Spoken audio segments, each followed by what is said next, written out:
അരുണാചൽ പ്രദേശിൽ മരിച്ച മലയാളികളായ 3 പേരും അന്ധവിശ്വാസത്തെ പിന്തുടർന്നുവെന്നതിന് കൂടുതൽ തെളിവുകൾ. ഡോൺ ബോസ്കോ എന്ന ഐഡിയിൽ നിന്നും ആര്യയ്ക്ക് വന്ന മെയിൽ പരാമർശിക്കുന്ന ക്രിസ്റ്റലുകളും ചിത്രങ്ങളും നവീന്റെ കാറിൽ നിന്ന് കണ്ടെടുത്തു.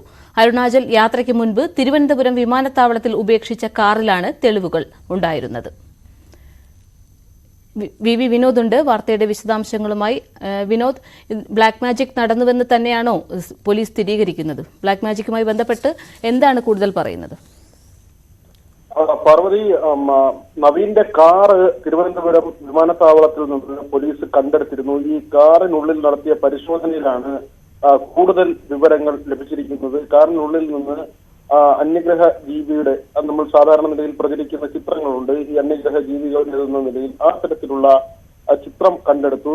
ക്രിസ്റ്റലുകൾ, അതോടൊപ്പം തന്നെ കത്തി തുടങ്ങിയ കാര്യങ്ങൾ ഈ വാഹനത്തിൽ നിന്ന് കണ്ടെടുത്തിരുന്നു. ഡോൺ ബോസ്കോ എന്ന പേരിൽ നേരത്തെ തന്നെ ആര്യയ്ക്ക് മെയിലുകൾ വന്നിരുന്നു. ഒരുപക്ഷെ ഈ ആൾമാറാട്ടം നടന്നിരിക്കാം. ഡോൺ ബോസ്കോ എന്ന പേരിൽ ഒരുപക്ഷെ നവീൻ തന്നെ ആയിരിക്കാം ഈ മെയിലുകൾ അയച്ചത്.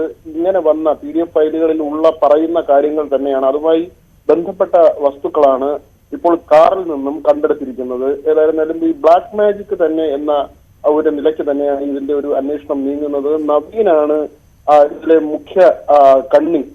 നവീൻ ഇതിൽ താല്പര്യം പ്രകടിപ്പിക്കുകയും പിന്നീട് ഭാര്യയെ കൂടി ആ ഒരു വഴിയിലേക്ക് കൊണ്ടുപോവുകയും ചെയ്തു. ഭാര്യ ദേവിയുടെ സുഹൃത്താണ് ആര്യയെയും പിന്നീട് ഇതിലേക്ക് ആകർഷിക്കുകയായിരുന്നു. അതിന് ആര്യയെ തെറ്റിദ്ധരിപ്പിക്കുന്നതിന് വേണ്ടിയുള്ള ചില ശ്രമങ്ങൾ നവീന്റെ ഭാഗത്ത് നിന്ന് ഉണ്ടായി എന്ന ഒരു പ്രാഥമിക നിഗമനമുണ്ട്. ഇന്ന് സിറ്റി പോലീസ് കമ്മീഷണറുടെ നേതൃത്വത്തിൽ ഈ അന്വേഷണ സംഘം യോഗം ചേരുന്നുണ്ട്. ഇതുവരെയുള്ള അന്വേഷണം വിലയിരുത്തുന്നതിന് വേണ്ടിയാണ്. ഒരുപക്ഷെ ഇന്ന് അല്ലെങ്കിൽ നാളെ പോലീസ് ഇക്കാര്യത്തിൽ ഔദ്യോഗികമായ ഒരു വിശദീകരണം നൽകുമെന്നാണ് നമ്മൾ കരുതുന്നത്. പാർവതി. ശരി വിനോദ്.